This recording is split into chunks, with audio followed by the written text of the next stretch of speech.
امیہ ابن خلف مکے کے سرداروں میں سے ایک اہم سردار تھا جو کفر اور شرک کا بہت بڑا پیشوا اور اسلام اور مسلمانوں کے حق میں روئے زمین کا ایک بہت بڑا شیطان تھا۔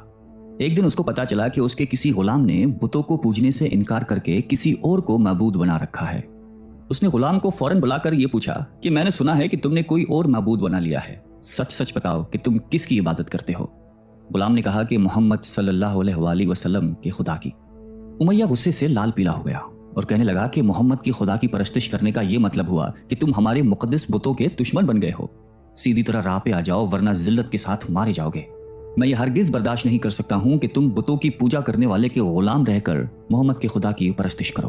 وہ غلام جو توحید کا سچے دل سے شیدائی ہو چکا تھا، اس نے بے دھڑک امیہ کو جواب دیا کہ میرے جسم پر تو تمہارا زور چل سکتا ہے، لیکن میں اپنا دل اور اپنی جان محمد صلی اللہ علیہ وآلہ وسلم اور اس کے خدا کے پاس رکھ چکا ہوں۔ اب اللہ کی عبادت ہی میری زندگی کا مقصد ہے اور تمہارے خود سے بنائے ہوئے بتوں کو پوجنا میرے بس کی بات نہیں ہے۔ یہ جواب سن کر امیہ بن خلف غیظ و غضب سے دیوانہ ہو گیا۔ ایک غلام نے اسے بے دھڑک جواب دے دیا تھا۔ اس نے کڑک کر کہا کہ اچھا تو پھر اپنی بے دینی کا مزہ چکھ، دیکھوں گا میں کہ محمد اور اس کا خدا تجھے کیسے بچاتے ہیں۔ امیہ کے تشدد شروع ہو گئے۔ مکہ کی زمین گرمی کے سبب بڑی مشہور تھی۔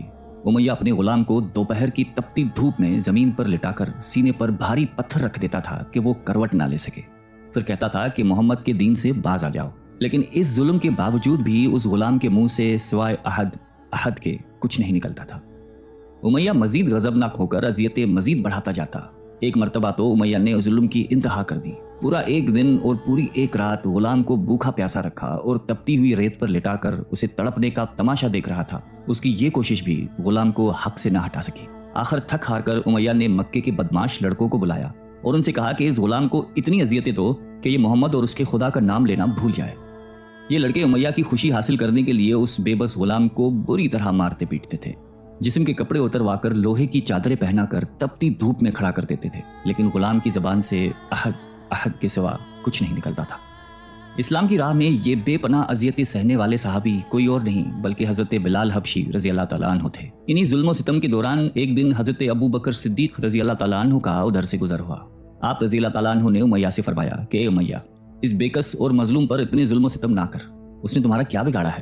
وہ خدائے واحد کی عبادت کرتا ہے، اگر تو اس پر احسان کرے تو یہ احسان آخرت میں تیرے کام آئے گا۔ اس پر امیہ نے نہایت حقارت سے کہا کہ میں تمہاری اس خیالی آخرت کے دن کو نہیں مانتا، جو میرے دل میں آئے گا میں تو وہی کروں گا۔ صدیق اکبر اس جواب پر کافی افسردہ ہوئے، لیکن پھر بھی آپ رضی اللہ تعالیٰ عنہ نے اسے سمجھایا کہ اس مظلوم پر ظلم و ستم کے پہاڑ توڑنا تیری شایان شان نہیں ہے۔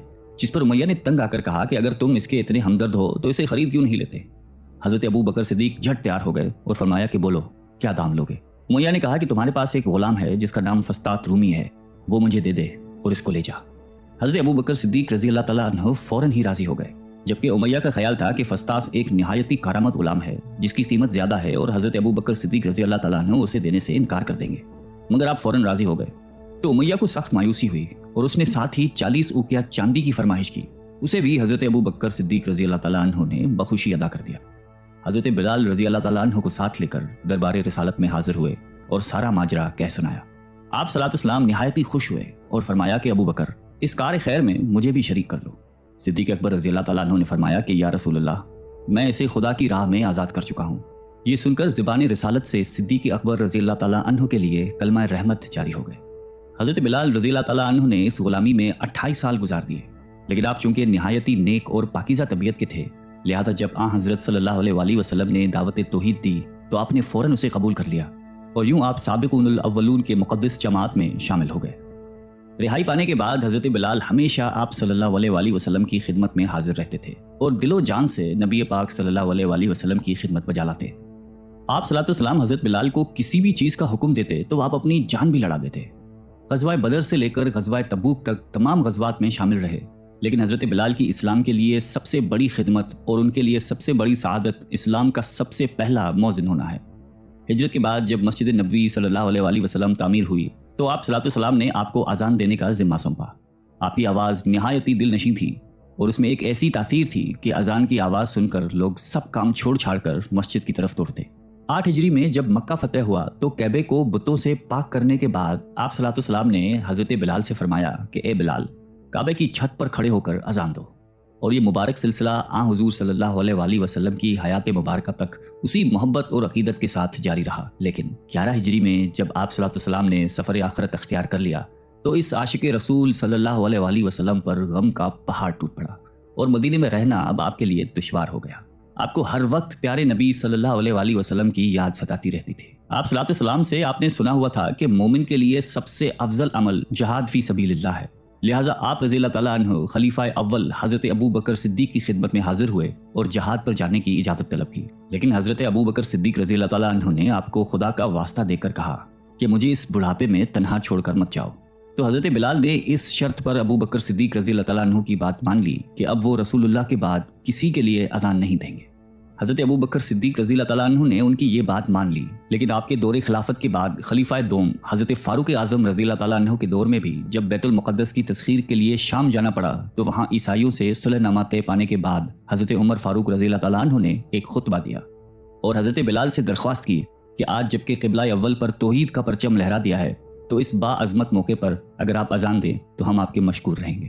حضرت بلال نے یہی اذان دینی شروع کی تو صحابہ کرام کو عہد نبوی کی مبارک یاد تازہ ہو گئی اور ان پر رخت طاری ہو گئی۔ شام کے معرکے کے بعد حضرت بلال نے شام ہی کے ایک گاؤں میں رہائش اختیار کر لی، کیونکہ مدینے میں ہر وقت آپ کو آپ صلی اللہ علیہ وسلم کی یاد ستاتی رہتی تھی۔ لیکن ایک دن آپ نے خواب میں آپ صلی اللہ علیہ وسلم کی زیارت کی۔ آپ ان سے فرما رہے تھے کہ اے بلال، کیا ابھی وقت نہیں آیا کہ تم ہماری زیارت کے لیے آؤ؟ اس خواب نے آپ کو بہت تڑپا دیا اور آپ بیتاب ہو کر فوراً مدینے روانہ ہوئے۔ مدینے پہنچ کر حضرت بلال نے روزہ اقدس پر حاضری دی اور اس درد سے روئے کہ حاضرین بھی اشک بار ہو گئے۔ وہیں حضرت امام حسن رضی اللہ تعالیٰ عنہ اور حضرت حسین رضی اللہ تعالیٰ عنہ بھی موجود تھے۔ نانا کے پیارے نواسوں کو آپ نے اپنے ساتھ چمٹایا اور بے تحاشا چومنے لگے۔ حضرت حسن رضی اللہ تعالیٰ عنہ اور حسین رضی اللہ تعالیٰ عنہ نے آپ سے اذان فجر کی فرمائش کی، بھلا اس میں رد کرنے کی کہاں گنجائش تھی؟ اگلے دن جب فجر کا وقت ہوا تو آپ نے اذان دینی شروع کی۔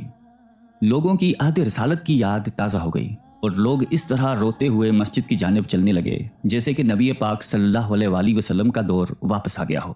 ایسا دردناک منظر اس کے علاوہ کبھی دیکھنے میں نہیں آیا۔ حضرت بلال حبشی رضی اللہ تعالیٰ عنہ نے 60 سال کی عمر میں وفات پائی۔ آپ کا مزار دمشق میں ہے۔